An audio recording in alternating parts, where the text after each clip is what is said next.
Okay. तो आज हम डिस्कशन करेंगे फिर से। वीक जो है वो कंप्लीट हो चुका है और आज की डेट जो है वो 5 नवंबर 2023 है। तो लास्ट वीक के अंदर क्या हुआ, इसके पहले भी क्या हुआ था, हम वीकली एंड पोजिशनल जो ट्रेड्स जो है वो इसमें से फाइंड आउट करते हैं। तो यहाँ पे हम देखते हैं कि देखिए लास्ट वीक के अंदर जो कैंडल बना था लास्ट वीक के अंदर, तो ये कैंडल जो था, ये ये कैंडल है वो उसके पहले वीक में बना था, राइट। तो ये जो कैंडल है, आप देखेंगे कि बहुत बड़ा एक रेड कैंडल बना था। रेड कैंडल के बाद ये जो अभी वीक खत्म हुआ, इसके अंदर एक रिलीफ कैंडल जैसा बना हुआ है, राइट। जब तक इसके ऊपर नहीं जाता है और इसके नीचे नहीं जाता है तब तक हम ये जो है एक कंसोलिडेशन मोड में फिर से आ चुके हैं। एक रेंज बना लिया है 19,500 से लेके 19,500 से लेके 18,800, ये दोनों के बीच में मार्केट चलेगा ऐसा लगता है। 19,900 से लेके 18,800 के बीच में।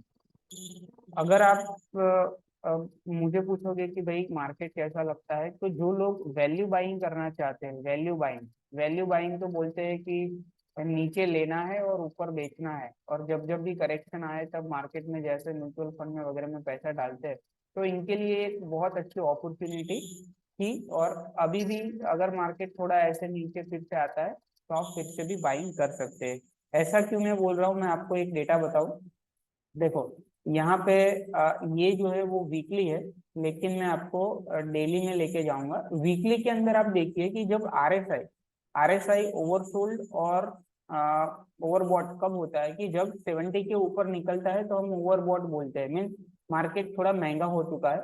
और जब ये 30 के आसपास आता है तब हम उसको ओवरसोल्ड बोलते हैं, राइट, कि मार्केट जो है वो सस्ता हो चुका है। अब यहाँ पे देखोगे तो मार्केट में 30 के आसपास आरएसआई कब हुआ था, तो 2020 में जब कोविड आया था ना तब हुआ था, उसके बाद हुआ ही नहीं। अब देखिए लास्ट टू लास्ट वो यहाँ तक आता है, 40 के आसपास आता है। अभी 50 के आसपास आया था, 48 के आसपास। और आप उसको वीकली की जगह पे डेली में देखे, यहाँ पे डेली में कर देता हूँ। तो डेली में भी आप देखें कि डेली के अंदर जब मार्केट 17,000 के आसपास था तब वो डेली के अंदर 30 के आसपास चल रहा था। अब देखो यहाँ पे मार्केट 18,800 आया तब वो 30 को भी क्रॉस कर लिया था नीचे की तरफ। इसका मतलब कि ये जो मार्केट था यहाँ पे ये लेवल पे, उसके आसपास मार्केट आज चल रहा है।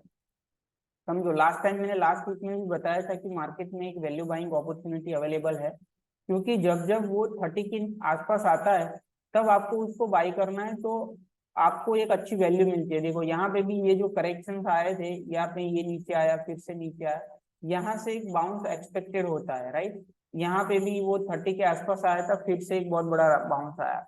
फिर ये थोड़े टाइम तक 30 के आसपास उसको ब्रिज करके नीचे तो गया ही नहीं था, यहाँ पे तो नीचे भी चला गया था। तो उसका मतलब ये है कि ये जो है बहुत अच्छी एक बाइंग अपॉर्चुनिटी थी। अगर फिर से मार्केट इसके आसपास आता है, हो सकता है एक आध महीने और भी यहाँ पे ऊपर नीचे हो जाए, अगर ग्लोबल में ऐसा ही मार्केट चलता है तो उस टाइम पे ये लेवल आपके लिए बहुत अच्छा है, 18,800। इसके आसपास फिर से मार्केट आता है तो आप फिर से बाई करिए। उसको तोड़ के अगर नीचे जाता है, अभी लगता नहीं है ऐसा, लेकिन 18,400 500 के आसपास आता है तो it is a great opportunity two by, right. तो ये मैंने आपको बताया कि क्यों मैं बोल रहा था कि भाई आपने देखा होगा शायद, जो भी मेरे क्लाइंट थे, 26 अक्टूबर को मैंने मैसेज किया था। 26 अक्टूबर वो लास्ट डे था जो इसने ये लो बनाया था, ठीक है। तो ये बहुत अच्छी बाइंग अपॉर्चुनिटी थी। अब देखो, जो लोग म्यूचुअल फंड में पैसा डालना चाहते हैं या निफ्टी में पैसा डालते हैं, उनके लिए ऐसे बाइंग अपॉर्चुनिटी आता है तो डेफिनेटली आपको उसमें पार्टिसिपेट कर देना चाहिए।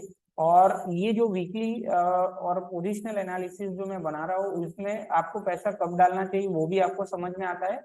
और जब मार्केट ऐसे कंसोलिडेशन मोड में चल रहा है, जैसे निफ्टी अभी थोड़ा बहुत नीचे चल रहा है, और ऐसे दिन में भी आप देखोगे तो निफ्टी स्मॉल कैप इंडेक्स और स्मॉल कैप स्टॉक्स जो है वो कई स्टॉक्स जो ब्रेकआउट ले रहे हैं उनको हम फाइंड कर रहे हैं यहाँ पे, ठीक है।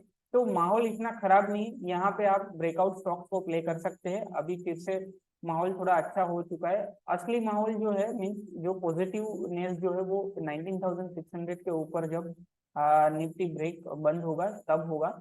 लेकिन अभी आप ऐसे स्टॉक्स को प्ले करें कि जो निफ्टी को भी रिलेटिव स्ट्रेंथ में पछाड़ के ऊपर निकल रहा है।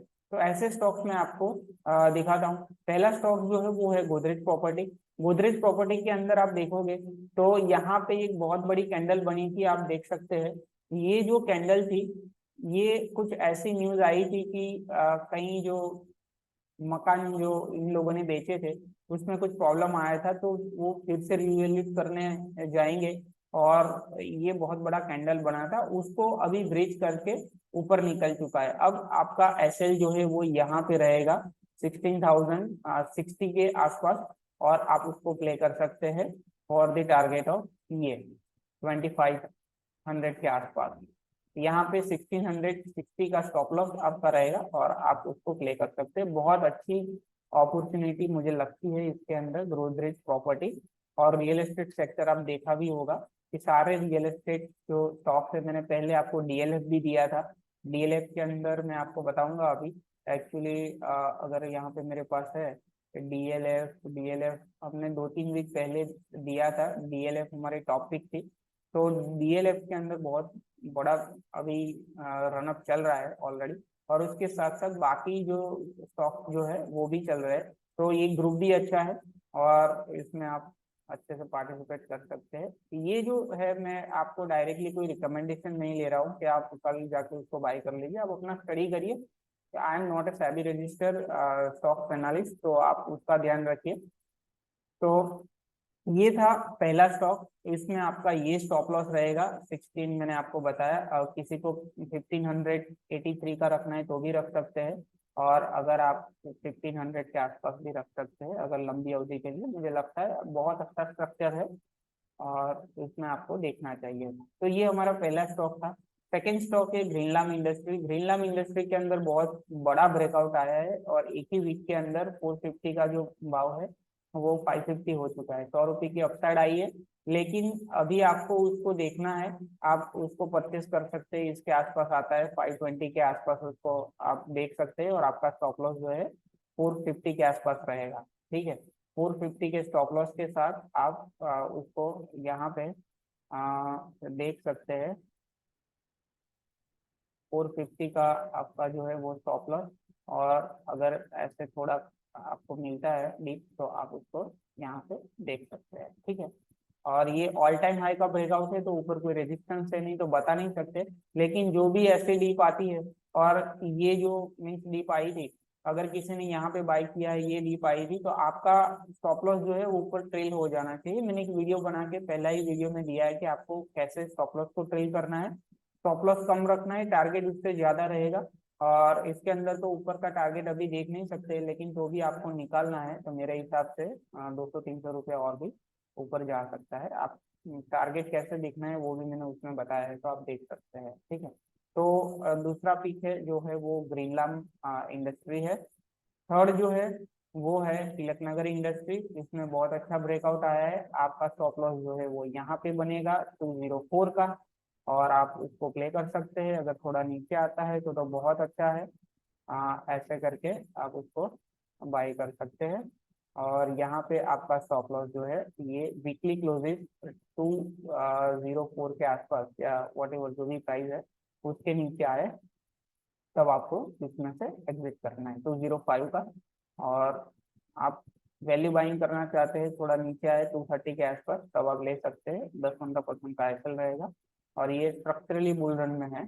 अभी एक डीप आया था, लेकिन फिर से उसमें रिजल्ट आने के बाद बाइंग आ गई है। तो दूसरा जो है सॉरी तीसरा जो है वो है तिलकनगर इंडस्ट्री, आप उसमें देख सकते हैं।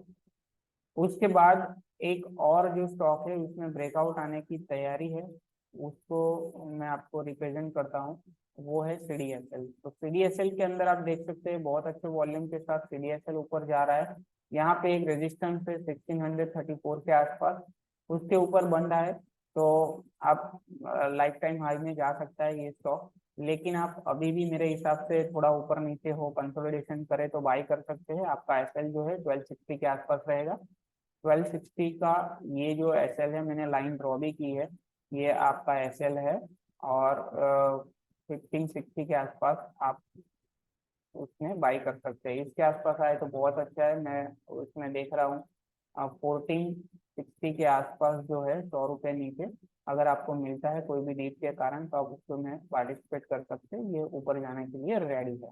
लेकिन जैसे मैंने आपको बताया कि आप अपना खुद का रिसर्च करिए। I am not a SEBI registered stock analyst या फाइनेंशियल एडवाइजर, तो आप उसका बिल्कुल ध्यान रखिए और अपना खुद का रिसर्च, अपना खुद का जो भी रिस्क है वो डिफाइन करके ही आप उसको ट्रेड करिए। तो ये चौथा स्टॉक था। एक और स्टॉक मैं आपको एज ए फ्री हिट देने जा रहा हूँ, तो इसके अंदर आपको देखना है, तो ये है श्रीराम प्रॉपर्टी। श्रीराम प्रॉपर्टी थोड़ा छोटा स्टॉक है, तो उसने भी बहुत अच्छा ब्रेकआउट यहाँ पे 2022 का दिया है। और ये जो है आपका एसएल जो है वो यहाँ पे रहेगा, इसके नीचे अगर क्लोज आता है तो आपको निकल जाना है। 93 के आसपास आपका एसएल रहेगा और आपको 101 पे बाई करना है। फर्स्ट टारगेट जो है आपका 110 है, अगर उसके ऊपर निकलता है तो अच्छी रैली आ सकती है, राइट। जैसे ही आपका जो टारगेट है 110 आता है, आपका स्टॉप लॉस जो है वो आपकी बाइंग प्राइस हो जानी चाहिए, मीन्स इसमें लॉस नहीं करना है। ये खास ध्यान में रखना है कि जैसे स्टॉक ऊपर जाता है, आपका स्टॉप लॉस जो है आपने जो बाइंग प्राइस करी है वो आ जाना चाहिए, इसके नीचे आपको नहीं बैठना है, ठीक है। तो ये दूसरा स्टॉक था श्रीराम प्रॉपर्टी, तो इसमें भी आप पार्टिसिपेट कर सकते हैं, बहुत अच्छी स्ट्रेंथ है इसके अंदर। और आपने मैंने एसएल भी बता दिया है, 93 के आसपास का एसएल। जैसे स्टॉक 110 को टच करता है, आपका एसएल 101 हो जाना चाहिए, जो आपकी बाइंग प्राइस रहेगी, ठीक है। और आपको वीकली बेसिस पे देखना है, वीकली बेसिस पे अगर क्लोज इसके नीचे होता है तो आपने उसमें से एग्जिट करना है। ये फर्स्ट टारगेट है, किसी को टारगेट लेके निकलना है तो भी निकल सकते हैं, लेकिन इसके ऊपर जब जाएगा तो ये ऑल टाइम हाई होगा और उसमें आपका जो एसएल है वो यहाँ पे ऊपर आ जाना चाहिए, आप उसको भी राइड कर सकते हैं। ओके, तो आज की हमारी ये एनालिसिस थी। और मैंने लास्ट टाइम जो कई स्टॉक जो है बताए थे मैंने आपको, उसमें से एक था वो है सेल्बी लिमिटेड। वो अभी भी बहुत अच्छा चल रहा है। आप देखिए सेल्बी लिमिटेड के अंदर एक डीप आई थी, लेकिन क्लोजिंग इसके नीचे नहीं दिया था। ये हमारा स्टॉप लॉस था 244 का, क्लोजिंग 244 के नीचे नहीं आया है और फिर से स्टॉक ऊपर निकल चुका है। मुझे लगता है बहुत अच्छा एक रैली इसमें बन सकता है सेल्बी लिमिटेड के अंदर। आप उसमें अगर नहीं लिया है तो आप अभी भी उसमें देख सकते हैं। बाकी जो बड़े स्टॉक्स है नेस्ले वगैरह, वो धीरे धीरे ही चलते हैं, इसके अंदर कोई ज्यादा वो प्रॉब्लम नहीं है। गोदरेज इंडस्ट्री के अंदर बहुत बड़ा डीप आया, मैंने बोला था कि ये बहुत बड़ी कैंडल बनी थी, उसके ऊपर आपको बाई नहीं करना है, थोड़ा नीचे आए तब बाई करें। अब आपका स्टॉप लॉस 592 है, इसके नीचे क्लोज दे तो आपको निकलना है, ये एंट्री का मौका है। अगर फिर से एक बहुत अच्छी कैंडल बनती है इसके ऊपर 565 के ऊपर, अगर आपने नहीं लिया तो 565 के ऊपर आप देख सकते हैं, आपका स्टॉप लॉस ये है। टाटा इन्वेस्टमेंट में भी बताया था, लेकिन ये स्टॉक अभी भी वहीं पे चल रहा है।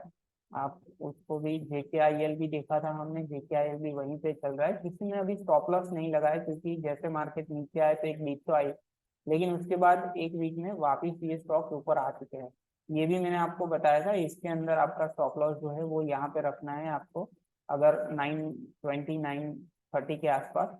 और आप नारायणा को भी देख सकते हैं। ग्रासिम भी मैंने आपको दिया था, ग्रासिम भी ऐसे ही चल रहा है, आप उसमें ध्यान रखिए। और ये जो है बड़े स्टॉक्स है वो धीरे धीरे चलते हैं, इसमें कोई वो नहीं है, लेकिन ये छोटे स्टॉक्स है तो उसके अंदर आपको स्टॉप लॉस का ध्यान रखना है, क्योंकि वो कभी भी नीचे जाएंगे तो थोड़े ज्यादा डीप हो, तो इसमें 10-15% से ज्यादा का स्टॉप लॉस नहीं होना चाहिए, ठीक है। अगर ये वीडियो आपको अच्छा लगा है तो आप उसको लाइक करें और चैनल को भी सब्सक्राइब कर ले। आप अपने फ्रेंड्स फैमिली के साथ भी आप उसको शेयर कर सकते हैं।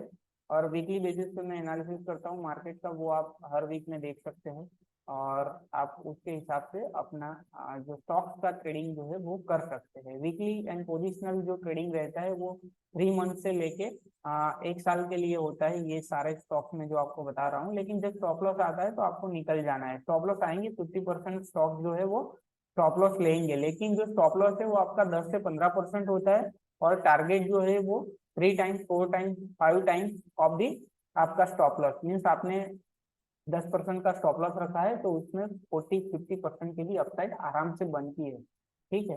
तो उसके हिसाब से आप उसको प्ले करें। इसके अंदर कितने परसेंटेज स्टॉक्स में स्टॉप लॉस लगता है वो इम्पोर्टेंट नहीं है, लेकिन जब आप विन करते हैं उसमें ज्यादा विन करते हैं, और जब आप निकलते हैं तो छोटा स्टॉप लॉस लेके निकलते हैं, ये लॉजिक इसके अंदर बनता है। तो मैंने एक वीडियो बनाया है वीकली एंड पोजिशनल का, जो फर्स्ट वीडियो था वो देख लीजिए, उसमें सब कुछ समझाया हुआ है, और आप ये जो है वो देख सकते हैं।